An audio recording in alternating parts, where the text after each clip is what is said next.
जय भवानी जय शिवराय. छत्रपती शिवाजी महाराज व राष्ट्रमाता राजमाता जिजाऊ माँसाहेब यांना मुजरा करून मी श्री व्याख्याता प्राचार्य दादासाहेब कोरेकर पवार पाटील आज एका संपन्न व्यक्तिमत्वाच्या जीवनचरित्राचा वेध घेण्यासाठी इथे उपस्थित आहे.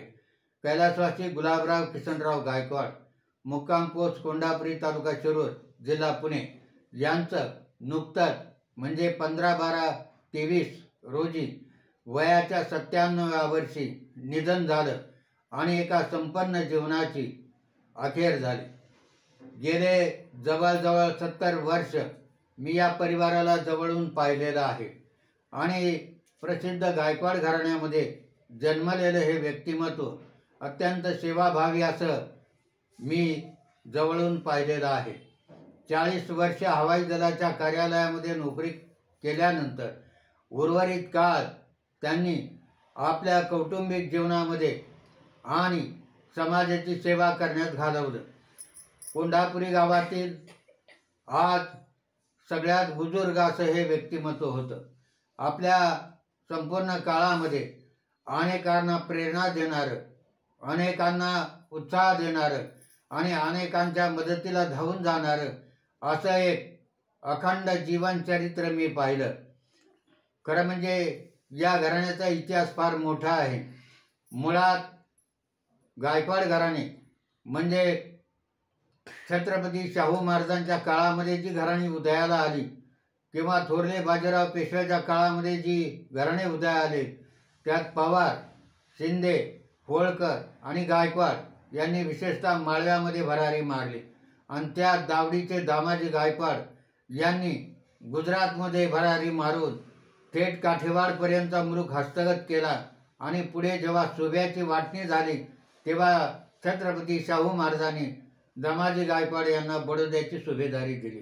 अर्थात याच घराण्याच्या पुढे 3 शाखा पुणे जिल्ह्यामध्ये आलेल्या दिसून येतात. त्यात चांदखेड, मुंडवा आणि कोंडापुरी ही विशेषतः पुणे जिल्ह्यातील गायकवाड घराण्याची महत्त्वाची गावं. या घराण्याचा लौकिक दामाजी गायकवाडांनी आणि त्यांचे बंधू प्रतापराव गायकवाड यांनी वाढवला आणि याच घराण्याची एक शाखा वतनदारीवरती पुणे जिल्ह्यामध्ये जी आली ती कोंडापुरीची. अर्थात या तिन्ही शाखा वतनी इनाम गाव म्हणून यांना देण्यात आल्या आणि ते गर्वाने किंवा अभिमानाने सांगतात की आम्ही बडोद्याचे गायकवाड आहोत. खरं म्हणजे हे घराणं दावडीतून निघून बडोद्याला गेलं, परंतु पुढे ठिकठिकाणी पाटीलकीची वतनं आणि देशमुखची वतनं यांना मिळाली आणि त्या ठिकाणी स्थायिक झाले. त्यापैकी कोंडापुरीचं हे प्रसिद्ध घराणं. ज्यांचे नातेसंबंध पाहिले गुलाबराव किसनराव गायकवाड, ज्यांना काका नावाने आम्ही संबोधित असतो किंवा जवळपासचा सगळा परिसर त्यांना गुलाबराव काका म्हणूनच ओळखत असत आणि ओळखलं जाईल. त्यांचे नातेसंबंध जवळपासच्या भागातच म्हणजे पूर्वीच्या काळामध्ये जी काही प्रसिद्ध घराणी शिरूर तालुक्यात स्थायिक झाली किंवा छत्रपती शाहू महाराजांच्या काळामध्ये ज्या ज्या घराण्यांना वतनं मिळाली पाटीलकीची, देशमुखीची, त्या घराण्याशी यांचे संबंध आहेत. म्हणजे ढमढेरे, फडतरे, कोरेकर पवार, खराडे, नलगे, शिवले देशमुख, पलांडे इनामदार, मारणे देशमुख, भोसले आणि घारे अशा प्रकारचा यांचा नातेसंबंध परिवार आहे. अर्थात वयाच्या 97व्या वर्षी जेव्हा त्यांनी अखेरचा श्वास घेतला तेव्हा त्या आपल्या मुलाकडे म्हणजे सतीशराव गायकवाडांकडे आणि त्यांचा हा एकुलता एक मुलगा त्याच्याकडे वाघोली येथे ते बरेच दिवस थांबलेले होते आणि 15 तारखेला 15/12/23 रोजी त्यांचं तिथं निधन झालं. उद्या दशक्रिया विधी होईल आणि परिसरातील सर्व लोक जमतील. तेव्हा या घराण्यातील अत्यंत परिपक्व आणि खूप आयुर्मान लाभलेलं असं हे व्यक्तिमत्व आहे. तेव्हा त्यासाठी त्यांच्या शेवटच्या क्रियेसाठी लोक जमतीलच, पण मलाही वाटलं की आपणही त्यांच्याविषयी 4 शब्द बोलावे. कारण लहानपणापासून या घराण्याशी आमचा संबंध आला. लहानपणापासून म्हणण्यापेक्षा आम्हाला ज्या वेळेपासून समजायला लागलं त्या वेळेपासून आमचं यांच्या घरी जाणं येणं असायचं. माझी आजी सोनाबाई कोरेकर या गुलाबराव गायकवाडांच्या मावशी, आणि अशा प्रकारचे नातेसंबंध असल्यामुळे लहानपणापासूनच जसं मामाच्या गावाला जायची एक आम्हाला लहानपणी सवय होती, तशीच इथे येण्याची सवय होती. म्हणून या गावाशी माझा जवळजवळ गेले 70 वर्षाचा संबंध आहे. या गावातील शेवटचे पाटील मला आठवते की पोपटराव गायकवाड हे वतनी पाटील म्हणून शेवटचे पाटील असू शकतात, कारण पुढे ही वतनं खालसा झाली.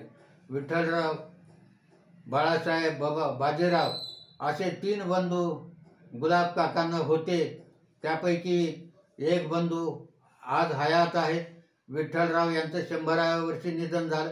बाळासाहेब यांनाही दीर्घायुष्य लाभलं आणि बाजीराव गायकवाड हे कनिष्ठ बंधू त्यांचे, ते मुक्काम पोस्ट नावरे, तालुका शिरूर, जिल्हा पुणे येथे आज स्थायिक झालेले आहेत. उत्तम प्रकारची शेती ते करत आहेत. त्यांना सतीशराव हे एकुलते एक चिरंजीव, सोनबाई भारती, नातू किशोर. शेवटच्या क्षणी आज आपण पाहतो की 97 वर्षाच्या या काळामध्ये जवळजवळ शेवटचे 6 महिने त्यांना अंथरुणावर पडूनच राहावं लागलेलं होतं. थोडीफार हालचाल केली तर घरातली घरात, परंतु या काळामध्ये या सर्वांनी म्हणजे मुलगा सतीशराव, सून भारती आणि नातू किशोर आणि त्याची पत्नी यांनी उत्तम प्रकारे सांभाळ केला आणि शेवटी 97व्या वर्षी त्यांनी आपल्या इहलोकीची यात्रा संपवली. जीवनामध्ये माणसाने आल्यानंतर काय कार्य करावं, कारण त्यांना दीर्घ आयुष्य लाभलं की एवढ्या मोठ्या आयुष्यामध्ये म्हणजे एक तर भारतीय हवाई दलात नोकरी केल्यानंतर आणि नोकरी करत असताना कोंढापुरी ते लोहगाव असं त्या काळामध्ये सायकलवर प्रवास करायचा. दिवसभर कार्यालयाची ड्युटी करून नोकरी करून पुन्हा आपली शेती पाहायची आणि त्याचबरोबर गावातील लोकांना जे काही शक्य होईल ती मदत करण्याचं, सहकार्य करण्याचं आणि मार्गदर्शन करण्याचं. कारण का तर आज त्यांच्या इतका वयस्कर माणूस त्या कोंढापुरी गावामध्ये कोणी नाही. आणि या घराण्याचा लौकिक असा आहे की या घराण्याचे संस्थापक म्हणजे सुभेदार दामाजी गायकवाड आणि त्यांचे बंधू प्रतापराव गायकवाड यांनी पानिपत युद्धामध्ये भाग घेतलेला होता. अर्थात पानिपतच्या युद्धात मराठ्यांना माघार घ्यावी लागली आणि दामाजी गायकवाड आणि प्रतापराव गायकवाड हे सही सलामत सुटले. दामाजी गायकवाड आले परत, ते बडोद्याला आले, पण प्रतापराव गायकवाड हे मध्येच कळवण म्हणजे खानदेशामध्ये जळगाव जिल्ह्यात थांबले आणि त्यांचं पुढचं घराणं त्या ठिकाणी आज आपल्याला दिसून येतं. परंतु कोंढापुरीचं हे घराणं, गायकवाड घराणं आणि त्यामधलं गुलाबराव किसनराव गायकवाड यांचं घराणं हेही या भागातलं प्रसिद्ध घराणं आहे. मला आठवतंय गुलाबराव काकांचे वडील किसनराव गायकवाड हेही त्या काळातले कोंढापुरीचे कारभारी होते. आप्पासाहेब गायकवाड, किसनराव गायकवाड, भिकोबा गायकवाड, बाबूराव गायकवाड अशा प्रकारची काही निवडक मंडळी त्या काळामध्ये, जुन्या काळामध्ये म्हणजे मागच्या 100 वर्षाच्या पूर्वी दिसून यायची. त्याच अरुण आबा गायकवाड म्हणून एक संपन्न व्यक्तिमत्व या गावामधलं होऊन गेलं, जे PDCC म्हणजे पुणे जिल्हा सहकारी बँकेचे सचिव होते. त्या बँकेवर ते निवडून गेलेले होते आणि परंतु त्यांना आयुष्य कमी लाभलं, तर त्यांनी आपल्या गावाचा आणि या घराण्याचा लौकिक वाढवला. गुलाबराव काकांचं घराणं एक बरेच दिवस हे 4ही बंधू एकत्र राहत होते आणि या सर्वांना थोरले बंधू जरी विठ्ठलराव असले तरी खऱ्या अर्थानं छत्र हे गुलाबराव गायकवाडांचं म्हणजे काकांचं होतं. त्यांची एक बहीण लहानीबाई भोसले यांचे यजमान हे भारतीय सेनेमध्ये होते आणि सेनेमधून 20-25 वर्षांची सेवा झाल्यानंतर ते घरी आले. परंतु अकाली त्यांचं निधन झालं आणि निधन झाल्यानंतर आपल्या बहिणीच्या 2 मुली आणि 1 मुलगा हे कुटुंब याची जबाबदारी त्यांच्यावर येऊन पडली. त्यांना कोंढापुरी इथे आणून त्यांनी ठेवलं आणि या कुटुंबाची सर्व काळजी घेतली. पुढं आपले नातेसंबंध पुन्हा जोडले, कारण त्यांनी आपली मुलगी परत आपल्या भाच्याला दिली. भाच्याचं निधन झाल्यानंतर त्यांच्या पुन्हा परिवाराची काळजी घेतली. आता 2 नातू लहानीबाई भोसले यांचे आहेत, दोन्ही कर्तबगार आहेत आणि त्यांची काळजी म्हणजे जेवढं वय काकांना लाभलं त्या वयामध्ये संपूर्ण कुटुंबाची 2 पिढ्याची जबाबदारी त्यांना घ्यावी लागली आणि ती त्यांनी समर्थपणे पार पाडली. तेव्हा अशा प्रकारचं एक संपन्न व्यक्तिमत्व आणि सदैव हसतमुख असणारं, कधीही मोठमोठी संकटे आली तरी सुद्धा आज दीपस्तंभाप्रमाणे उभं राहून लोकांना मार्गदर्शन करणारं. त्यांच्या जीवनामध्ये चढ उतार मी पुष्कळ पाहिले. परिस्थिती, वेळोवेळी येणाऱ्या अडचणी या सगळ्या निवारण करून आपल्या परिवाराला पुढे नेण्याचं त्यांनी काम केलं. आज त्यांचे चिरंजीव सतीशराव गायकवाड कर्तबगार असे निघाले. त्यांनी खूप प्रगती केली आणि अशा प्रकारे एक संपन्न व्यक्तिमत्व ज्यांनी जवळजवळ 97 वर्षाच्या काळामध्ये म्हणजे